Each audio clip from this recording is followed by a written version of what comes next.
আসন্ন ঈদ উল ফিতরে ট্রেন যাত্রা শুরু হচ্ছে সোমবার থেকে। ঈদের ঘরমুখী মানুষের যাতায়াতে বিশেষ ব্যবস্থা গ্রহণ করেছে বাংলাদেশ রেলওয়ে। সোমবার ভোর 6টায় ঢাকা রেলওয়ে স্টেশন থেকে রাজশাহীর উদ্দেশ্যে ছেড়ে যায় ধূমকেতু এক্সপ্রেস। এই ট্রেনের মাধ্যমে ঈদ উল ফিতরের ট্রেন যাত্রা শুরু হয়। এছাড়া সারা দেশের বিভিন্ন জায়গায় চলাচল শুরু করা ট্রেনগুলো বিশেষ ব্যবস্থায় পরিচালিত হচ্ছে।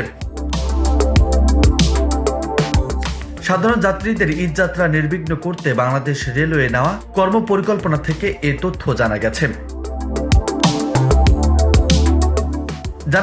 আজ যারা যাত্রা করবেন তাদের অগ্রিম আসনের টিকিট গত 14 মার্চ বিক্রি করছে রেলওয়ে। যথাক্রমে ওই টিকিট বিক্রি চলছে গত 20 মার্চ পর্যন্ত।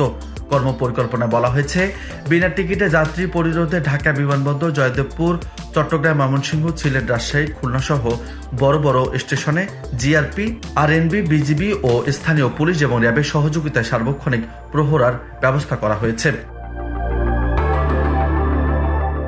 এছাড়া নাশকতা প্রতিরোধে চলন্ত ট্রেন, স্টেশন বা রেল লাইনে নাশকতামূলক কর্মকাণ্ড প্রতিরোধে আরএনবি, জিআরপি ও রেলওয়ে কর্মচারীদের কার্যক্রম আরও জোরদার করা হয়েছে। এছাড়া র্যাব, বিজিবি, স্থানীয় পুলিশ ও অন্যান্য আইন শৃঙ্খলা রক্ষাকারী বাহিনী সক্রিয় সহযোগিতায় নাশকতাকারীদের কঠোরভাবে দমন করা হবে।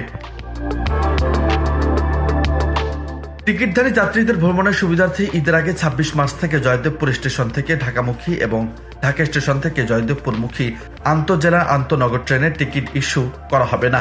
জয়দেবপুরের পাশাপাশি বিমানবন্দর স্টেশন থেকে ঢাকাগামী এবং ঢাকা স্টেশন হতে বিমানবন্দরগামী আন্তঃনগর ট্রেনে কোনো টিকিট ইস্যু করা হবে না। এছাড়া ঈদ উপলক্ষে ঈদের 10 দিন আগে এবং ঈদের 10 দিন পর পর্যন্ত ট্রেনে সেলুন কার্ড সংযোজনও করা হবে না।